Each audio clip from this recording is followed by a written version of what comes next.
উপমহাদেশের হিন্দু ধর্মাবলম্বীদের ৫১টি পীঠস্থানের মধ্যে অন্যতম বগুড়ার শেরপুর উপজেলার ঐতিহাসিক মা ভবানী মন্দির। প্রতি বছর দেশ বিদেশে লাখো পুণ্যার্থী আসেন এই মন্দিরে। বিশেষ করে মাঘী পূর্ণিমা ও রামনবমী উৎসব ঘিরে পার্শ্ববর্তী দেশ ভারত, নেপাল, ভুটান, পাকিস্তান, আফগানিস্তান ও শ্রীলঙ্কা থেকে অসংখ্য পুণ্যার্থীর সমাগম ঘটে এই মন্দির প্রাঙ্গণে। উপজেলার সদর থেকে প্রায় ১৫ কিলোমিটার দক্ষিণ পশ্চিমে ভবানীপুর ইউনিয়নের ভবানীপুর গ্রামে মা ভবানীর মন্দির অবস্থিত।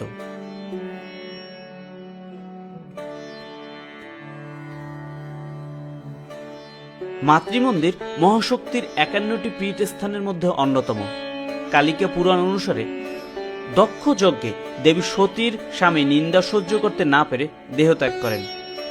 সতীর প্রাণহীন দেহ স্কন্দে নিয়ে দেবাদিবের মহাদেব প্রলয় নৃত্য শুরু করেন।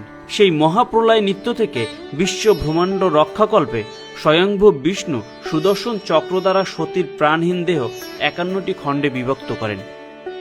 সেই সব দেহখণ্ড বিশ্বের বিভিন্ন জায়গায় পতিত হলে ৫১টি পীঠস্থানের উদ্ভব হয়।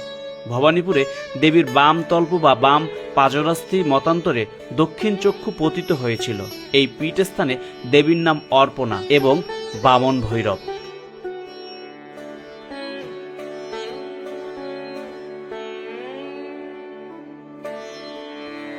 প্রাচীন এই মহা তীর্থক্ষেত্রের বর্তমান মন্দির অবকাঠামো নাটোরের রানী ভবানী কর্তৃক অষ্টাদশ শতাব্দীতে নির্মিত হয়। জমিদার প্রথা উচ্ছেদের আগ পর্যন্ত নাটোরের ছোট তরফ এস্টেট এই মন্দিরের যাবতীয় ব্যয়ভার বহন করত। জমিদারি প্রথা উচ্ছেদের পর সরকার নাটোরের ছোট তরফ এস্টেট অধিগ্রহণ করেন এবং দেবত্তর এই মন্দিরের ব্যয় নির্বাহের জন্য এনুইটি নির্ধারণ করেন। নাটোরের রানী ভবানী এস্টেট কর্তৃক দেবত্তর ১২ বিঘা জমির উপর এই মন্দিরের অবকাঠামো স্থাপিত।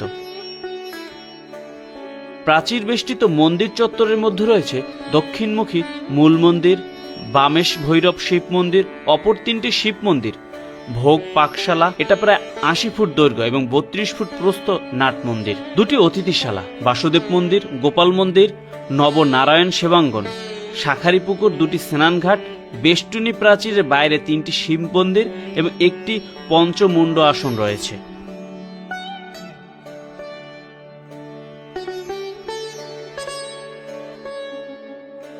হিন্দু ধর্মাবলম্বীদের পবিত্র এই পীঠস্থান ও তীর্থক্ষেত্রে রামনবমী, শারদীয় দুর্গোৎসব, শ্যামপূজা, মাঘী পূর্ণিমা, বাসন্তী দুর্গোৎসব প্রভৃতি অনুষ্ঠান হয়ে থাকে।